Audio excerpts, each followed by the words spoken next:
guys, welcome back to the Sanditon Chronicles. It's Maureen, your host of the Sanditon Chronicles. This week we are doing our very first character spotlight. Of course, for the first few weeks it will be a lot of firsts for us on this channel. But this week we are focusing on the reason we're all here. The start of everything Sanditon related. And that is the fabulous, the amazing, the incomparable Miss Jane Austen. We are going to be talking about who she was, what she is, what we love about her, what we think about her in relation to Sanditon. And I just want to start by giving us just a little bit of information before we jump into our special guest interview today. Now, Miss Austen was ahead of her time in so many ways, especially with this last novel of hers that she began but unfortunately never got to finish. I don't know how many know, but when Jane Austen wrote Sanditon, she was sick, very sick. She was actually dying, and the reason she stopped writing is because she had passed away, unfortunately. Now, we'll talk about some things in the interview that I'm going to leave out here. It might seem a little weird that I'm jumping around, but I don't want to give you the same information multiple times. So Miss Austen was, my favorite part was Pride and Prejudice. I know that she has written so many other beautiful, amazing works, and I know that even some people would disagree that Pride and Prejudice is the best work she's had. That was the first work I related to for Jane Austen, so that's what draws me in over and over and over again. And actually, until Sanditon, there wasn't another work of, I love all of her work, but there wasn't another body of work by Jane Austen that I read yearly, that I dug into frequently. I have watched the 1995 version of Pride and Prejudice. I have watched the 2005 version of Prejudice. I own both of those. I watch them frequently. I read her book, Pride and Prejudice, once a year. I frequently dive into fan fiction of Pride and Prejudice because I just love that world. I'm not ready to leave it because Jane Austen has created such beauty there. And I think she's done the same thing with Sanditon. I think that with Sanditon, it was a little bit darker for work because she was going through a darker time. In her works before, she was not lying in pain. She was not viewed as an invalid. There was one time when towards the end of her life, when her niece had come to see her and Jane Austen was in her room, in her dressing gown in a chair like an invalid. That was not Jane Austen's MO. And so that was the mindset she was writing Sanditon in. So the themes, I think, are a little darker. And I think that Andrew Davies likely picked up on the fact that this is a different version of Jane Austen than we've seen before. And I think that knowing all the work Andrew Davies has done doing adaptations for Jane Austen, I think that he probably also understood that she was sick and dying, that she was in pain, that the themes are not going to be as light and joyous as they usually are. And of course, she does write about things that are hard. I'm not saying Jane Austen writes about things that are easy. In Pride and Prejudice, Lydia Bennet runs away with a guy and elopes, but doesn't elope right away. In Sense and Sensibility, there's Edward Ferrars is engaged while he's leading the other sister on. And I think Willoughby in Sense and Sensibility is, do I need to say more about Willoughby? So she doesn't always write happy-go-lucky themes. In fact, it is her mark to write things that start off nice and happy and give you this idea of what you want. And then when a terrible thing happens, by that time you're so engrossed in the characters and you're so engrossed in the story that it almost hurts your heart as if it's happening to you. She's a master of writing emotionally, not from a hysterical emotional state, but I just mean she's a master of writing emotions and describing them instead of just saying they felt sad and you're reading they felt sad so you know they felt sad. Jane Austen has this magical way of describing that sadness, of describing that joy, of describing that frustration and that anger. I'm going to bring up Pride and Prejudice a lot because that's my baby. Pride and Prejudice is, well, it's not my pride and joy because I didn't write it, but it is something I deeply love as if it's something of my own. So when Elizabeth Bennet gets frustrated and mad at Darcy, I feel that so deeply as if it's happening to me because it's not because I'm good at emoting, which my husband will probably argue I'm too good at that, but it's because Jane Austen writes from a human perspective. Jane Austen writes to the plight of women. She writes to the plight of people who are lesser than. Even the way she writes other characters that are men. She's not a man, obviously, but I think she writes men who are strong, and she writes men who are cads, but she also writes men who are compassionate. Look at Colonel Brandon in Sense and Sensibility. He was kind, and he was passionate, and he was decent, and he was generous. And Darcy was all those things without us realizing it right away. And I think that Jane Austen has this beautiful way of writing characters that connects you to them for reasons you don't always understand. but there's a part of you that understands there's a deeper level to these characters than what we have at first and what we're given at first. And Jane Austen, as a writer, understands that so clearly, I think. I think she understands what the readers are there for. I think she understands what the readers want to know. Of course, when you look at Northanger Abbey, and it didn't get published until after she died, even though that was the first one that she had published, the rights were bought too. So it would seem that people didn't want to read her work. But then you look at Pride and Prejudice and how well that did when it was first released. And it made, I think it was triple what the publisher paid for the rights, I believe. Unfortunately, Sense and Sensibility didn't do as great, and the others didn't do as great as Pride and Prejudice. But she understood how to write people because she watched. I firmly believe that Jane Austen was a watcher of people, that she was a studier of human nature. She liked to write plays. She liked to be around people, but she didn't like the fake. She didn't like to do the visits where it was just idle chit chat, gossip. And I don't think that was her MO. I was watching a documentary that I'm actually going to bring up later on YouTube. I'll have to look up the name and I'll put it in the description of the podcast, because if you love Jane Austen, you should watch this documentary. It's great. It's only an hour long and you can find it on YouTube. But they were talking about how she had written to Cassandra, her sister Cassandra, when she was visiting a house, saying that the company was so bad that the only relief was the smallpox pamphlet that she was reading. So while she didn't like the inane, and she didn't take pleasure in people who were frivolous, or people who not frivolous like silly, but frivolous like talking about the same things over and over and over again and being satisfied with that, Jane Austen was someone who had wit, who had intellect. She was an intelligent woman who was funny, who understood people, who loved to be around people. But she didn't like to have the same thing over and over and over and over again. At least that's what I get from when I study out who she is, and I look into documentaries about her. I look into stories about her. If you're looking for a great Jane Austen book, I should have brought it down here. It's by Paula Byrne. Oh my gosh, it is called The Real Jane Austen Behind Closed Doors, I think. I'm going to look it up while we're talking, so don't be offended if I'm dividing my time between looking at my camera and looking at my phone. You can probably see my phone's reflection in my glasses, but I'm going to look it up while we're talking here.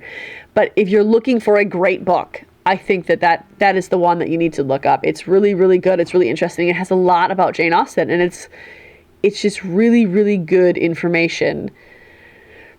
But Jane Austen, she was very progressive. And I think that people forget that she was progressive. I think that people forget who she was and why she was what she was. She was a woman who had gotten proposed to more than once. There was one where she was proposed to and I believe she said no.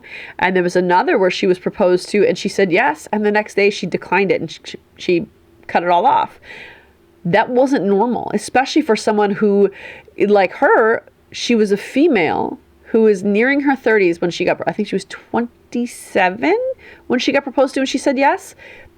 And turning it away, shutting it all down was not a common thing. It was actually pretty frowned upon to do that. It was, how can you do that? You need that money. This is what you need to survive. But she was not willing to sacrifice happiness. She was not willing to sacrifice and be with someone who she wasn't willing to be with. And I think after a certain point, now again, this is just my conjecture. This is not factual. This is not something that was well documented. But I think part of it was Cassandra never married. And her and Cassandra were very close. And I think that after a certain point, it was, well, if I get married and leave you, who do you have? Especially after her father died.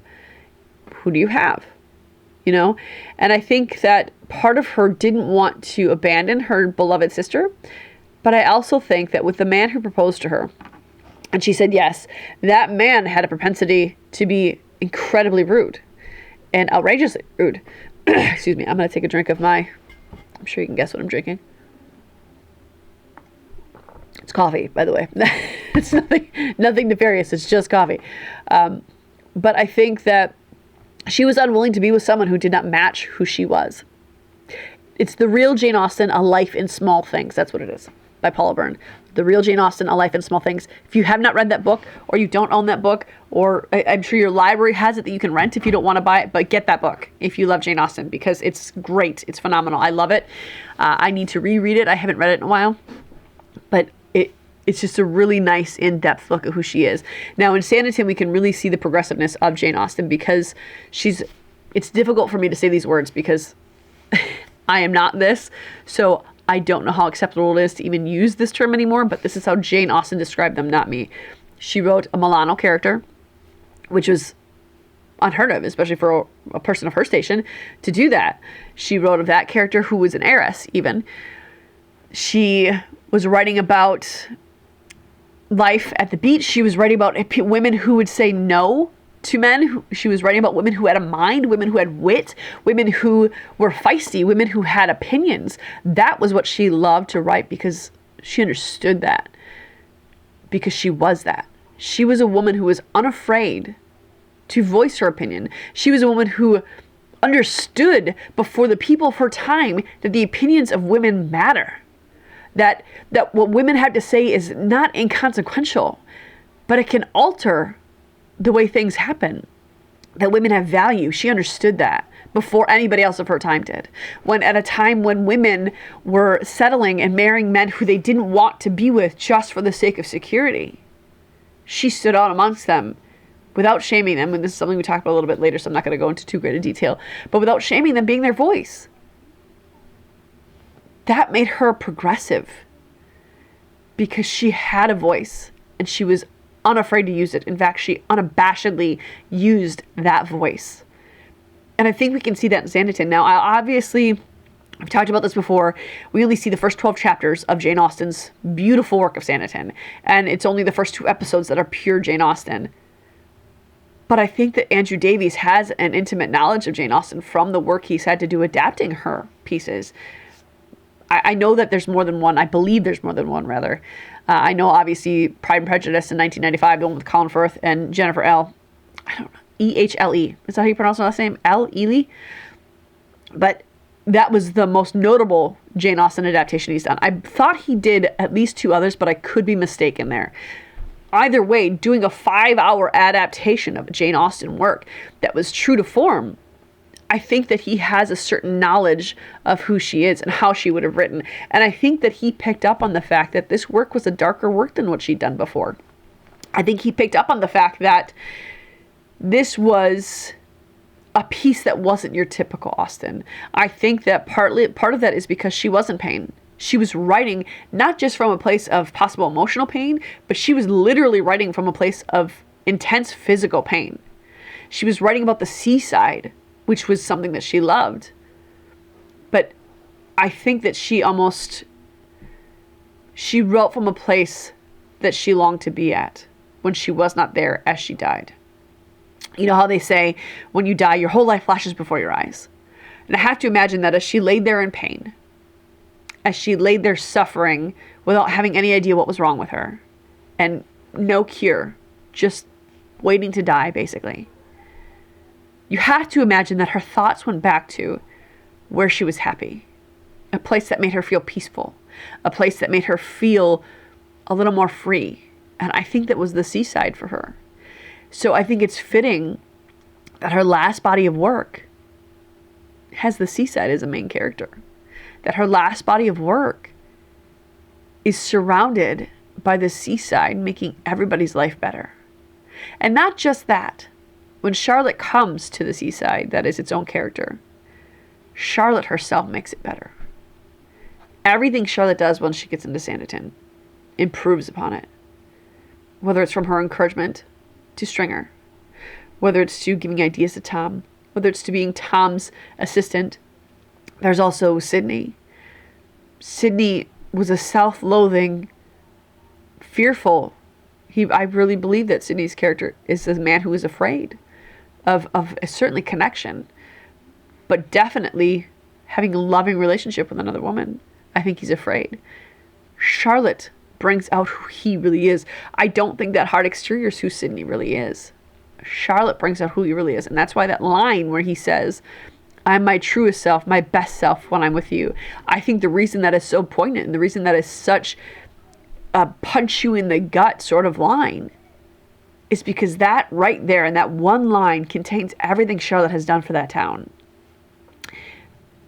And I think that Jane Austen, I believe, as I read her works, some people disagree with me on this, but I think Jane Austen, I don't think she intentionally is like, I'm going to write myself into this character. But I think it's a natural offshoot of writing women who are very much like her. Writing women who are opinionated. Women who stand on the side of righteousness rather than what society would say. That you choose right over popular. That you choose your path over what everyone else is telling you. When you're writing a woman like that and you are a woman like that, part of you is just going to flow into that character. Not all of you. But I think that Charlotte is who Jane Austen wanted to be, I think.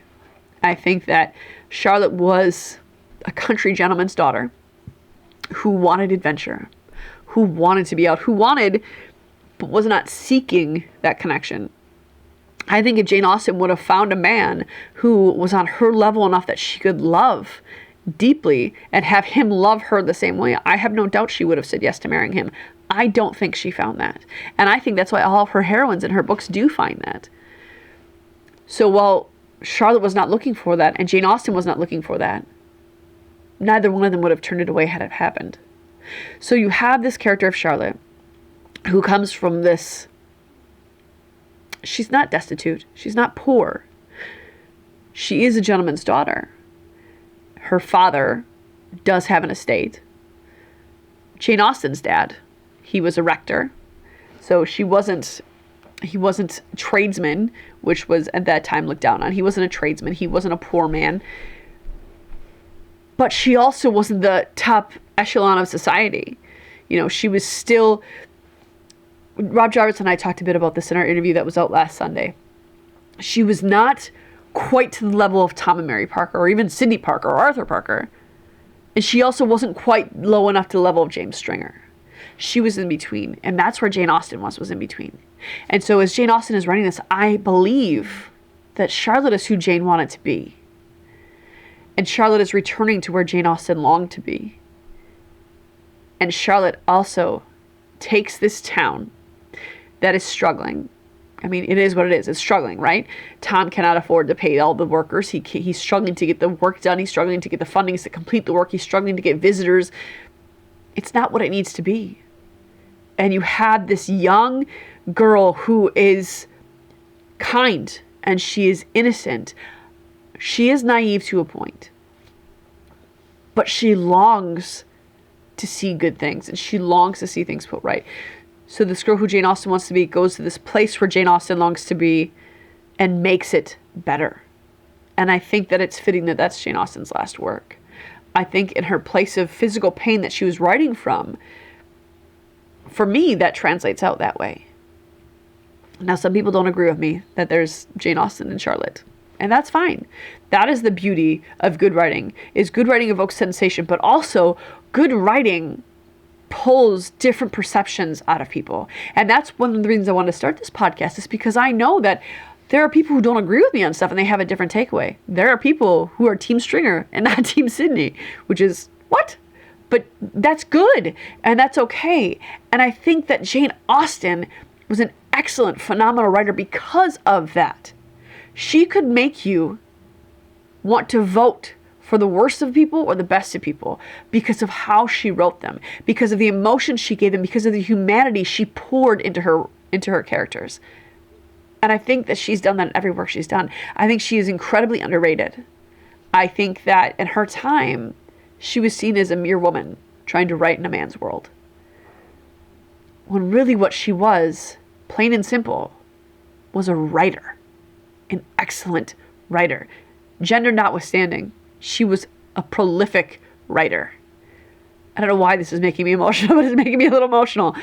I love this woman. And so it's not just for women. Jane Austen writes for every human, not just women. So I encourage you that if you are watching this podcast and you are hearing this and you are a woman and you have not read anything else of Jane Austen's, I beg you, please go buy I would recommend Pride and Prejudice because that's the most popular. I mean, it is. It simply is. It's sold the best then. It's selling the best now. It makes the best movies now. It has the most fan fiction. All of her books are great. All of them.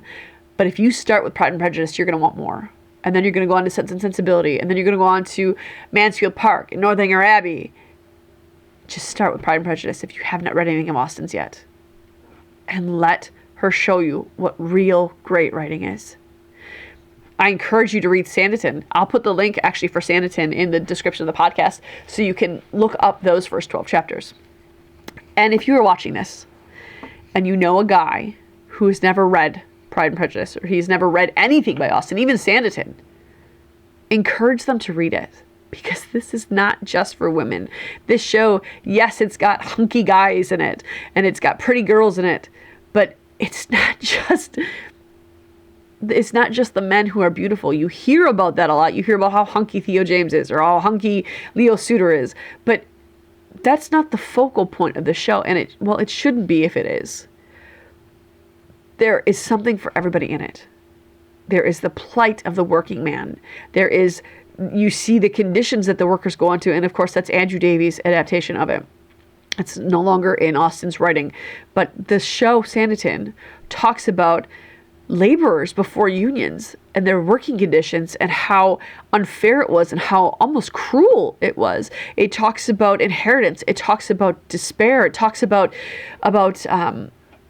forbidden romances. It talks about so many things that don't just involve women. So if you know a guy who's not seen Sanditon, who's not read anything of Jane Austen's, I encourage you, please have them read it. Have them watch it. Okay, you will not regret it, and neither will they. And on that note, we're going to enter into our interview process now. I'm sorry that I talked so long beforehand. The interview does get cut off at a certain point. Unfortunately, Melanie had some technical difficulties while we were doing the interview. So enjoy. I think we have about 20 minutes of an interview, maybe a little less. And Melanie is someone who helps me run the Sanditon Facebook group that we have. It's the Sanditon Chronicles Sanditon Family Fan Club. And if you do not know what that is, I'll put the link of that in the podcast as well. There'll be a lot of links in there today. But feel free to join us over there on Facebook. We do interactive things. We do character spotlights, and we're starting to do games. We're trying to get more people involved so that we can have a greater following on the podcast, so that we can have more cast and crew be interviewed for you. A lot of cast and crew will require higher viewer numbers to get more yeses. So check that out. Enjoy this interview, and we'll see you right at the end. So how are you doing aside from technical difficulties? It's been an okay day. Yeah, how are you? I'm good. My smallest child is asleep, so I'm feeling pretty fantastic. Hey, yeah. So right. The plan is we're just going to talk about Jane Austen in relation to Sanditon. And my dog is going insane right outside the window of my podcasting room. So I'm sorry if that carries through and you hear that.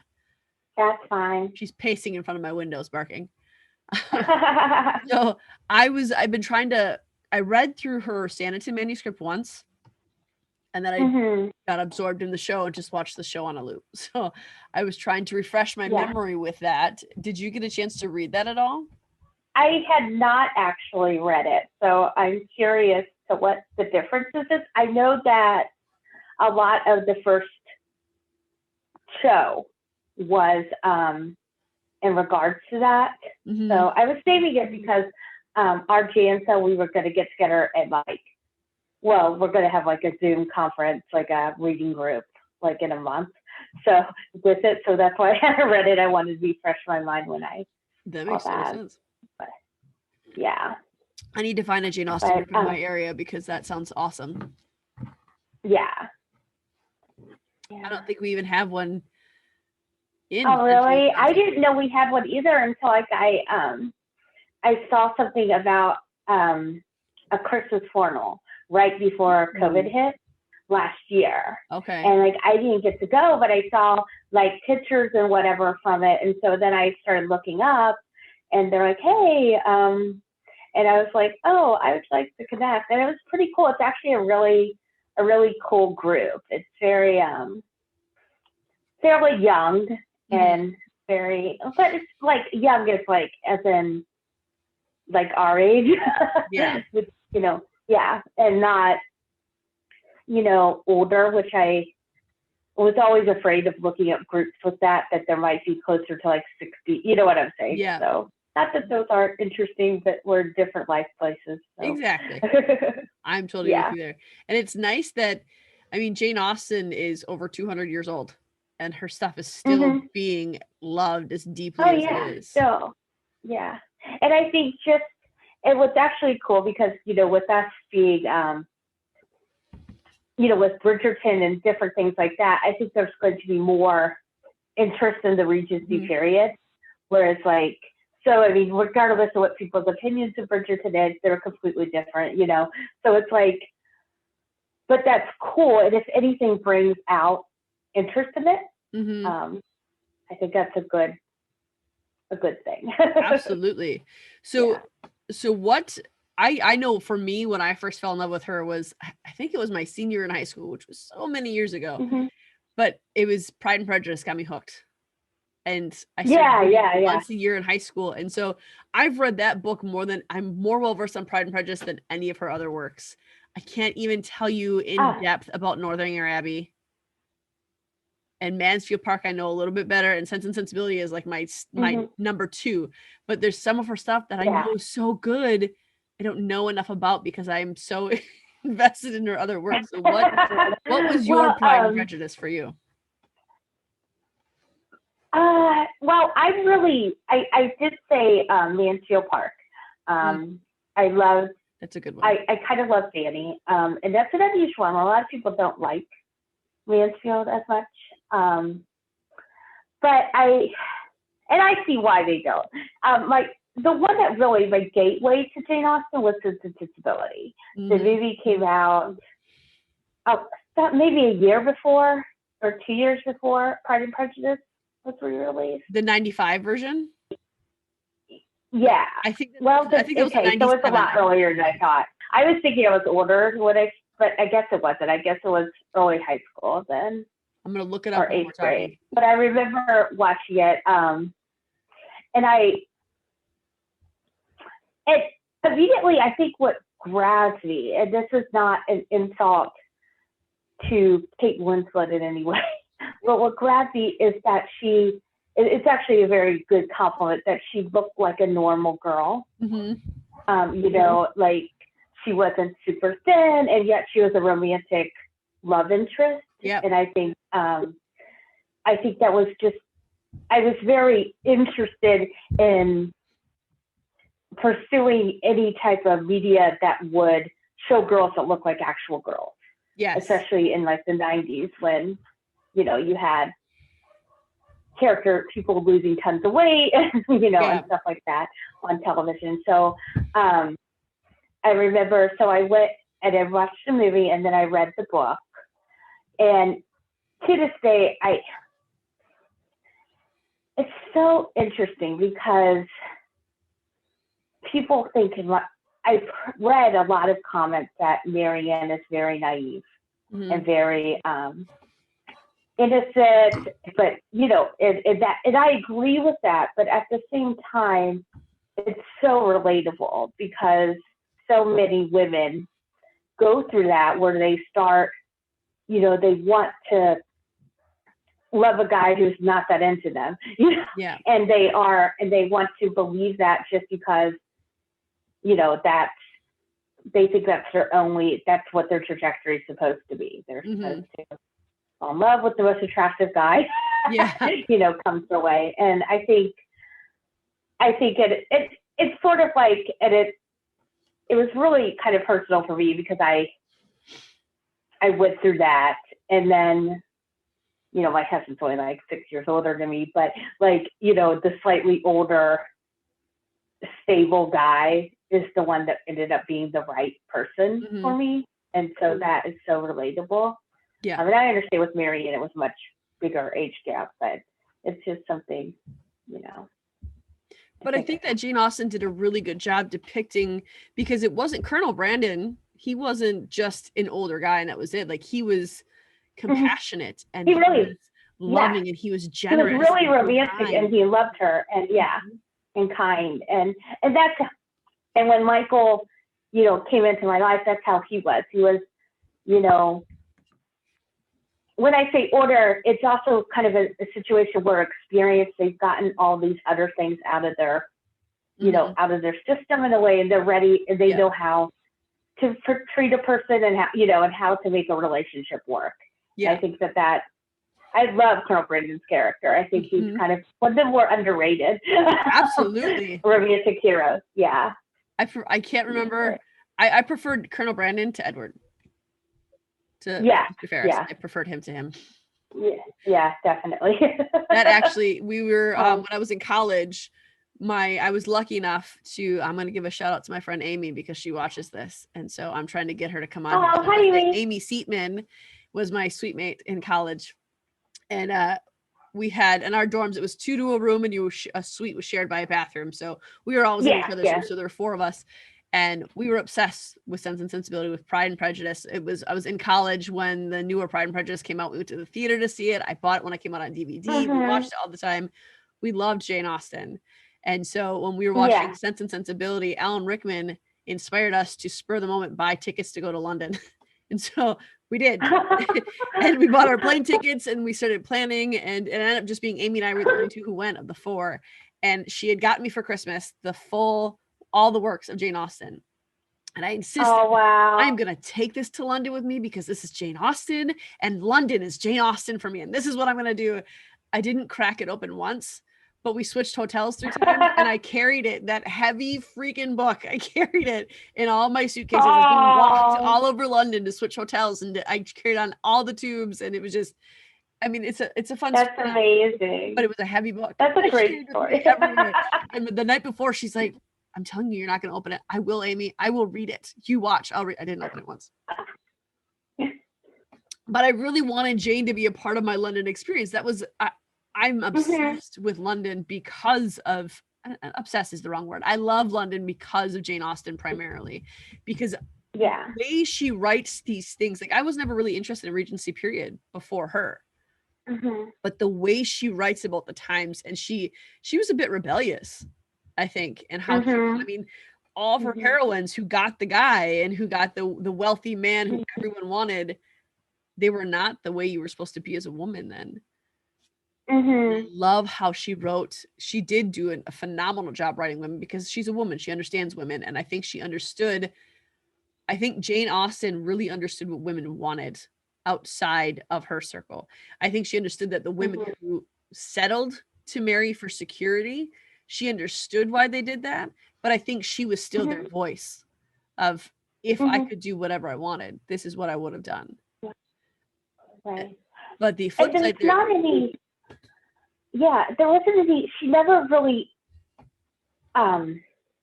made them feel bad for that decision to do that. You know, that was always, you know, some of those women are some of the best women, and even like you see that in Sanditon in a way, where you have Georgiana, who may have to get married to get out of her situation, you know, and something like that. And so it's because she's, you know, all she is being used for her money and her marriage. It's like what she feels her only worth is, you know. And Charlotte, doesn't have any of that, so it gives her more, you know, freedom to basically have her own passions and have her own mind in a way, I think. Absolutely. I enjoy that. And I think there is something to be said for, there's something, and I was talking to one of my friends, I'll shout her out, Kathy. We were talking about how it's interesting with when you have especially in that time period, you have a woman who did not get married, you know, and it's not just her. I mean, there's like Louisa May Alcott for Americans and different things like that who never married, but yet were able, and I think that's where some of the independence comes from, because they had that independent spirit about them, you know, that they didn't settle, or they just chose not to get married for whatever reason. And I think, I mean, we could speculate all the time that when a woman, and that's going to come into Bridgerton in a way too, but when a woman has her own money, you know, that's independently hers, that could be a little bit of a problem, I think, for some men at that time. But, you know, actually speaking for the actual historical women. But and I think for her, like writing Sanditon, the interview won't come out until April 25th, but I interviewed Paula Byrne, who has done research on Jane Austen, and I actually found one of her books that I wrote. I was really excited about it. But she was even saying that at the time when Jane Austen wrote Sanditon, she was altered from where she had been when she wrote Pride and Prejudice, or even Sense and Sensibility or Northanger Abbey. She was, at the time when she wrote it, she was most likely in an extreme amount of pain from her sickness, and she was very sick. And she, even so, she could still, like this, I think Sanditon is her, I don't want to use the word dark, but I think it's her darkest work, I would say. And of course, it's sad that we only see the first 12 chapters, but you get a completely different feel for what Jane Austen was going through. And I think she did a good job of writing where she was at. But the women that she wrote in this story, like Georgiana being an heiress and being Milano, that's not something she ever wrote about before. Yeah, there were women in her stories who had money, but they were never the focal point. It was always the women who weren't the great catch who were the focal point. And so it'd be interesting to see what I wish there was some like letter she wrote to Cassandra or something at that time to say why she chose Georgiana to be one of her heroines. Yeah, and it's really interesting to me when you speak about Georgiana that because she writes it from, I mean, from what I understand and from what I've read, I think she writes it from a place of understanding, like an actual. And I don't know if we have any historical context as to whether or not she knew a woman that was in this situation, or if she befriended a woman from, one of the Commonwealth countries, a mulatto type person. I don't know what that situation is, but it's so difficult. It's so interesting. And I think what's very interesting is it deals with a lot of things that we're even dealing with in this country still, in our country, because it's like, yes, you're free. Yes, you all this, but there's always this cloud, that everyone thinks a certain way, thinks it's okay to speak for you and different things. And so, and I don't want to get political on that. I mean, certainly we don't want to be two white girls talking about this, but I mean, it definitely, I think it really spoke, and it was very timely. It's very interesting that there was this timely piece of work that still speaks to the country as it is now, And I think I was watching a documentary last night. YouTube has, I don't know if they have had this or I just haven't been on YouTube a lot, but there's all these historical documentaries that you can just watch on there now and that you don't have to pay anything for them. And so I found Jane Austen last night. I don't even know how I came to Jane Austen. I just randomly found it. Wow. I didn't. Look it up. It's from, I think Timeline is the one who put it out. But they were saying about Jane Austen's time in Bath. And Jane Austen loved the seaside. And I don't think I knew how much she loved the seaside before talking to Paula Byrne, but I don't think I really realized how much she loved the seaside. But that's kind of the difference in Sanditon and I know that most of Sanditon is Andrew Davies, but Sanditon itself is almost like a character in her story. Sorry, she That's okay. Hello. Thank you. My kids are all working upstairs in my living room, so I'm just glad they're not jumping around. But you kind of get an idea of why Sanditon almost feels like a character. Even the way in the first couple chapters, the way Tom's character, as Jane wrote it, the way he describes the seaside and the way he describes living there, he's almost given it a personality. And I think that's really telling, especially because when she was writing this, she was really sick. I mean, she stopped writing when she died. It's not like she put it away for 7 years and then died after that. She was writing it when she died. She was writing it as she was dying. Yeah. And I wonder because so much of, I mean, it's still, some people will say it's the best device in the world, but like, historically, going to a seaside location or something like that is something that some doctors of the time would prescribe to people to make them like the healing waters, or just to be in a better climate, or less humidity, or whatever. I don't know what the purpose of it was, or just to enjoy the last few years of your life. But I wonder if she was spending a lot more time in the seaside and trying to create a world, or about like what type of people would choose to live here, or build up, entertainment destinations there. I don't know. Well, I don't know if they talked about that in the book. They did a little bit. She lived in, I think, Stevenston until she was 25. That was where her dad was the rector. And then he switched professions. And I didn't know how many jobs her dad had. They had a farm where they raised animals. He was a rector. And then their home also kind of operated as a boarding school for boys. So he always had pupils. Oh, wow. And so that's what Jane was surrounded with all the time. It was just constant noise and constant people. And then at 25, they were moved from that spot to Bath. And so it was a completely different environment, from constant chaos, constant movement, to this calming seaside resort. And I almost wonder if that's part of what happened. And her father died there. And it was partly because I think they had to move into I can't remember the name of the street, but it was one of the common complaints of those townhouses or those homes was that it was really damp, and because there was sitting water there was mosquitoes. And her dad, it was never confirmed, but her dad when he died, had all the symptoms of malaria that he could have gotten from the mosquitoes in the standing water. So from there, they had to keep moving, and then eventually their money ran out, and they had to go back and live into a countryside town with it was Hertfordshire, I think is where Southampton. It was Southampton where she went to go move with her brother's wife. And then she just kept moving from them. But when she was in Bath, one of the houses she lived in, and I thought this was interesting, was on Sydney Place. And so Bath is where she was really, really comfortable. And that's where because she loved the sea, and she was even dipped into the sea by a woman.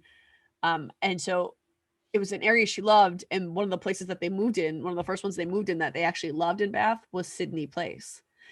So as she's dying and she's writing this piece, and of course this is just my personal conjecture, but she's writing Sanditon as she's dying and in pain. I imagine thinking of the place that she loved the most, right, using even the name from one of the homes she loved there as one of the main characters in her book. You have to know that the ending we got was not what she wanted for Sydney. No. even just off of that conjecture, that's just not how Jane Austen wrote. And I think talking with Paula Byrne, she had said that she wasn't satisfied with the ending, but it was a realistic ending. And Jane Austen admittedly was a realist, but I'm not satisfied with that ending, because she was a realist in that I think she wrote about real things in her book and in her books. And I think she put real information in there, but she also made impossible things happen. Yeah. In reality, Elizabeth Bennet probably would have never ended up with Fitzwilliam Darcy. Oh, no, not at all. No.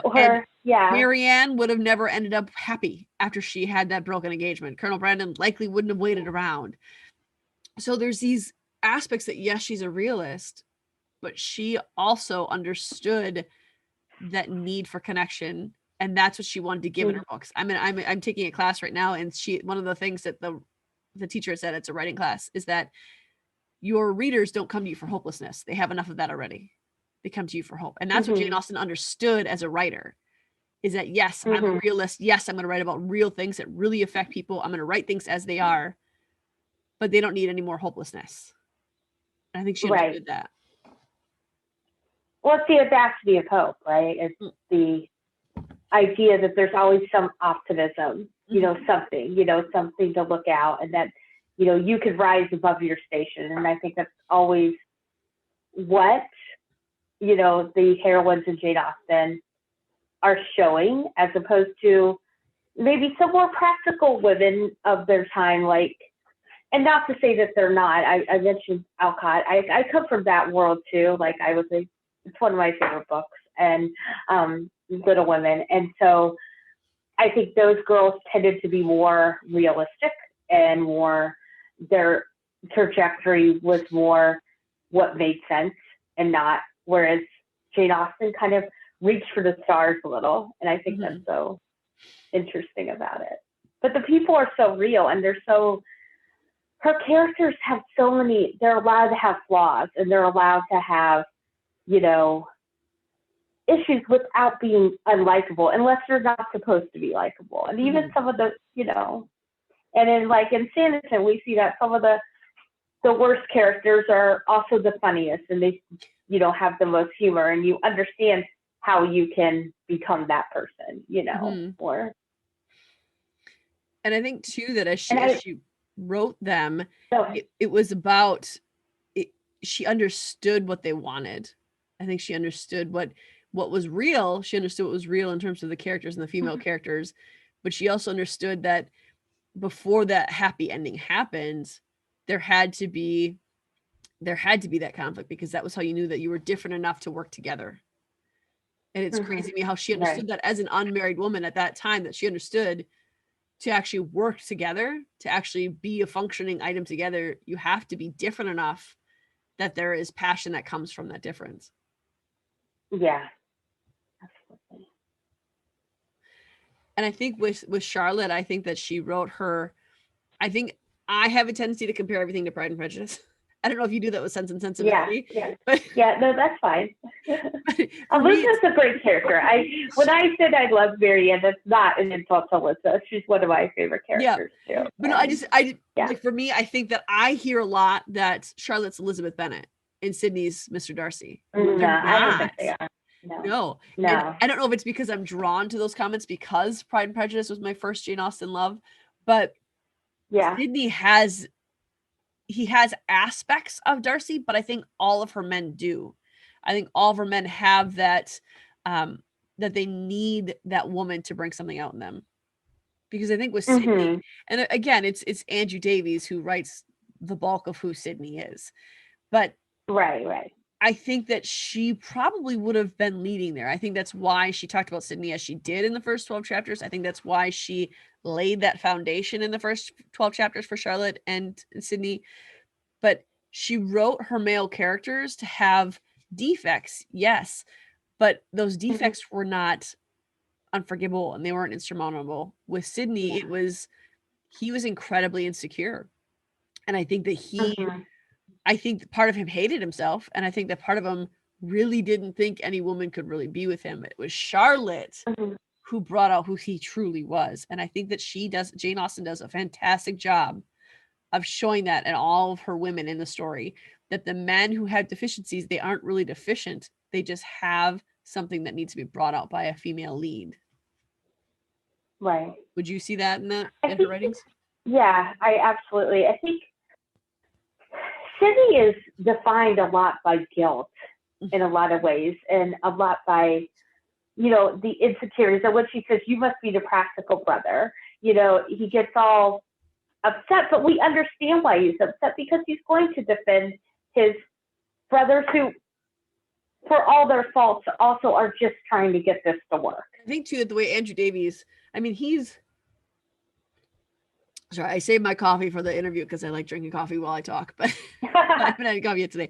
But Andrew Davies, he's done a couple different adaptations for Jane Austen. Right, he did the 95 Pride and Prejudice. By the way, Sense and Sensibility came out in 95, same year as the 5-hour BBC version of Pride and Prejudice. Oh, okay. I looked it up while we were talking earlier, but Andrew Davies did that too. He did the Pride and Prejudice one, and you can see how through that. I mean, the reason it was 5 hours long is because he stayed true to the book. From point A to point B, he stayed true to that book. There were obviously scenes he put in there for cinematic effect. There were obviously things that had to be changed or adapted or taken out to fit being on TV, on the screen. But he stayed fairly close to that book. I mean, there's lines in there that I can go back and read right from Pride and Prejudice. He only had 12 chapters to do that with this. And I think from what I've seen, it has stayed mostly true, except for there's one thing that bugged me is in the book, Jane Austen says that Charlotte had 14 siblings. And then in the show, it's 12. I don't know why they made that change. Why would they cut off 2 siblings? It would be different if they were actors and actresses who had to be a part of it. But I've tried to like count the siblings when they're running around, but they're too fast moving. I can't count them all. So we wouldn't have noticed if there were 14 or 12. I wonder why that was. Like, that's a very strange detail to. Exactly. And so I think that he just took out little things. But on that same note, do you think that this is how Jane Austen would have started the beginning of her book? Because I think this is just the beginning to the middle of the book, according to how Jane usually writes. Do you think that he wrote pretty true to form to how Jane would have done the story?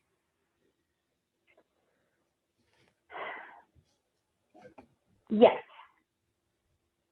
It's hard. I think, yes, I think there's no one. It's hard for me with Georgiana, though, because she's so different than most of the heroines that she wrote. So it's hard to know if that's how Jane, but I don't see anything in her character that would say that that's not how Georgiana, you know what I'm saying? She was, you know, I don't know. And now you've read a little bit about, or you've read Sanditon. So was there actually the start of Charlotte and Georgiana being friends? She's strategic about where she lays down the path for characters and how she lays that foundation. And I think the very fact that she begins to introduce Charlotte and Sydney in a manner related to Charlotte, that's how we know that there was an intention from Jane Austen to keep them together throughout the whole story. Yes. We don't really see a lot of Charlotte and Georgiana interacting in the book, but we can assume that that's where it's going with Sydney, because she's laid that foundation to even put them together, mentioning them together. Georgiana came in, although wealthy, much like Charlotte, and that she was someone who needed help, whether it was friendship, whether it was advice, something. But Georgiana was a character who had to be saved, almost not necessarily because she's a woman, not necessarily because she's Black, but because she was desperately sad. She was taken away from everything. She needed some sort of connection. So I think that based off of that, we could see that she wanted them to continue. Yeah. I think your video's frozen. All right, and that concludes our interview today. That concludes our Jane Austen Spotlight. I hope you enjoyed it. I hope that you got something you didn't before. And, let us know if you got anything out of this, if you agreed with us, if you disagreed with us, if you have any other information on Jane Austen, let us know. And we do have an interview coming out. I already gave it away in the video, so I guess I'll say it, with Paula Byrne that will be out April 25th. And she does talk a great deal. We have a portion where we talk about Jane Austen. So that is coming out soon. And this month, actually. So that's pretty exciting. Keep an eye out for that. And if you have any desire to talk about Sanditon with us, or if you would like to see what it's all about, ask us some questions about what it means to be on the Sanditon podcast, please reach out to us. We are looking for fans to discuss Sanditon with. We have topics that we'll go through, so it's not like you're going in blind. You can choose the topic that you would like to join on the episode with. And that's all there is to it. So you can email us at the.sanditonchronicles@gmail.com, or you can find me on Instagram under @Mohito. That's MOHEETO, and you can DM me there, or you can check out our Facebook group and you can message us there. I hope you guys have a great week, and we will see you again real soon.